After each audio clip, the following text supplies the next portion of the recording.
ಕೆಆರ್ಎಸ್ನಿಂದ ತಮಿಳುನಾಡಿಗೆ ಕಾವೇರಿ ನೀರನ್ನ ಹರಿಸಿರುವಂತಹ ಆರೋಪ. ವಿಸಿ ನಾಲೆಗೆ ನೀರು ಸ್ಥಗಿತ ಆಗಿದೆ, ನದಿಗೆ ಮಾತ್ರ ನೀರು ಬಿಡುಗಡೆ. ಒಂದ್ ಕಡೆ ಸರ್ಕಾರ ತಮಿಳುನಾಡಿಗೆ ನೀರು ಬಿಡ್ತಿಲ್ಲ ಅಂತ ಹೇಳ್ತಾ ಇದೆ. ಇದು ಸುಳ್ಳು ಮಾಹಿತಿ ಕೊಟ್ಟು ನೀರನ್ನ ಹರಿಸ್ತಾ ಇದ್ದಾರೆ ಎನ್ನುವಂತಹ ಆರೋಪ ಕೇಳಿ ಬರ್ತಾ ಇದೆ. ಕೆಆರ್ಎಸ್ನಿಂದ ನದಿಗೆ 2300 ಕ್ಯೂಸೆಕ್ಸ್ ನೀರನ್ನ ಬಿಡುಗಡೆ ಮಾಡಲಾಗ್ತಾ ಇದೆ. ರೈತರ ದಿಕ್ಕು ತಪ್ಪಿಸಿ ನೀರು ಬಿಡುತ್ತಿದ್ದಾರೆ ಅಂತ ಆರೋಪ. ನಮ್ಮ ಪ್ರತಿನಿಧಿ ದಿಲೀಪ್ ಈ ಬಗ್ಗೆ ಒಂದು ಪ್ರತ್ಯಕ್ಷ ವರದಿ ಕೊಟ್ಟಿದ್ದಾರೆ. ರಾಜ್ಯದಲ್ಲಿ ಬರಗಾಲ ಇದೆ, ಕಾವೇರಿ ಕೊಳ್ಳದ ಜಲಾಶಯಗಳು ಭರ್ತಿಯಾಗಿಲ್ಲ. ಈ ಕಾರಣದಿಂದಾಗಿ ನಾವು ತಮಿಳುನಾಡಿಗೆ ನೀರನ್ನು ಕೊಡೋದಿಲ್ಲ ಅನ್ನುವಂಥ ನಿಟ್ಟಿನಲ್ಲಿ ರಾಜ್ಯ ಸರ್ಕಾರ ಹೇಳ್ತಾ ಇರುವಂಥದ್ದು. ಆದರೆ ವಾಸ್ತವ ಪರಿಸ್ಥಿತಿಯೇ ಬೇರೆ ಇದೆ.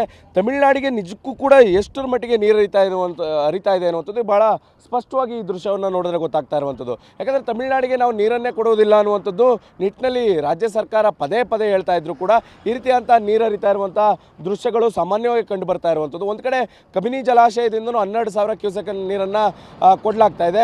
ಜೊತೆಗೆ ಇಲ್ಲಿ KRS ಜಲಾಶಯ ಕೂಡ ಭರ್ತಿ ಆಗಿಲ್ಲ ಅಂದರೂ ಕೂಡ ಈಗ ನಾಲೆಗಳ ಹೆಸರಿನಲ್ಲಿ ಈ ರೀತಿಯಂಥ ನದಿಗೆ ನೀರನ್ನು ಬಿಟ್ಟಿರುವಂಥದ್ದು. ಇಲ್ಲೂ ಕೂಡ ಅಷ್ಟೇ ಪ್ರಮಾಣ ಸುಮಾರು 2,000 ಕ್ಯೂಸೆಕ್ ಹೆಚ್ಚು ಪ್ರಮಾಣದ ನೀರು ಹರಿದು ಹೋಗ್ತಾ ಇದೆ. ಇದು ಎಲ್ಲೋ ಒಂದು ಕಡೆ ರಾಜ್ಯ ಸರ್ಕಾರ ಕದ್ದು ಮುಚ್ಚಿ ತಮಿಳುನಾಡಿಗೆ ನೀರು ಹರಿಸ್ತಾ ಇದೆ ಅನ್ನುವಂಥದ್ದು ಭಾಳ ಸ್ಪಷ್ಟವಾಗಿ ಗೋಚರಿಸ್ತಾ ಇರುವಂಥದ್ದು. ಯಾಕಂದರೆ ಪದೇ ಪದೇ ಈ ರೀತಿಯಂಥ ಹೇಳಿಕೆಗಳನ್ನು ಕೊಡ್ತಾ ಇರುವಂಥದ್ದು. ನಾವು ಯಾವುದೇ ಕಾರಣಕ್ಕೂ ತಮಿಳುನಾಡಿಗೆ ನೀರನ್ನು ಕೊಡಲ್ಲ.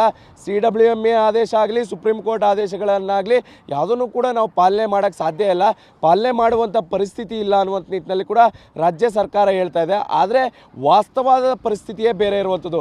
ಒಂದು ಕಡೆ ಕಬಿನಿ ಜಲಾಶಯದ ಒಳ ಹರಿವು ಕೂಡ ಇಲ್ಲ, ಈ ಕಡೆ KRS ಜಲಾಶಯ ಕೂಡ ಒಳ ಹರಿವು ಇಲ್ಲ. ಇಂಥ ಸಂದರ್ಭದಲ್ಲಿ ತಮಿಳುನಾಡಿಗೆ ಕೇಳಿದ್ದಕ್ಕಿಂತ ಹೆಚ್ಚುವರಿಯಾಗಿ ನೀರು ಹರಿದು ಹೋಗ್ತಾ ಇದೆ ಅನ್ನುವಂಥದ್ದು ಭಾಳ ಸ್ಪಷ್ಟವಾಗಿ ಗೊತ್ತಾಗ್ತಾ ಇರುವಂಥದ್ದು. ದೃಶ್ಯಗಳಲ್ಲಿ ನೋಡ್ಬೋದು, ಗೇಟ್ಗಳ ಮೂಲಕ ಈಗ ನದಿಗಳಿಗೆ ಬಿಟ್ಟಿರುವಂಥದ್ದು. ನಾಲೆಗಳಿಗೆ ಬಿಡೋದಾದರೆ ಬೇರೆ ಬೇರೆ ಭಾಗದಿಂದ ಕೊಡಬೇಕಾಗಿತ್ತು, ಆದರೆ ಸಂಪೂರ್ಣವಾಗಿ ನದಿಗೆ ಬಿಟ್ಟಿರುವಂಥದ್ದು. ಈ ನದಿಯ ಮೂಲಕ ಕುಡಿಯೋ ನೀರಿಗೆ ಕೇವಲ 200 ಕ್ಯೂಸೆಕ್ ಅಷ್ಟು ಬಳಕೆ ಮಾಡಿಕೊಳ್ಳಲಾಗುತ್ತೆ. ಈ ಒಂದು ಜಲಾಶಯದ ನೀರನ್ನು ಕಬಿನಿ ಜಲಾಶಯದಿಂದ ಹೆಚ್ಚುವರಿಯಾಗಿ ಬಳಕೆ ಮಾಡಲಾಗುತ್ತೆ. ಆದರೆ ಈ ಒಂದು ಜಲಾಶಯದಲ್ಲಿ ಇಷ್ಟು ಪ್ರಮಾಣದಲ್ಲಿ ನೀರು ಹೋಗ್ತಾ ಇದೆ ಅಂತ ಕಣ್ಣು ಮುಂದೆ ಕಾಣುವಂಥ ದೃಶ್ಯ.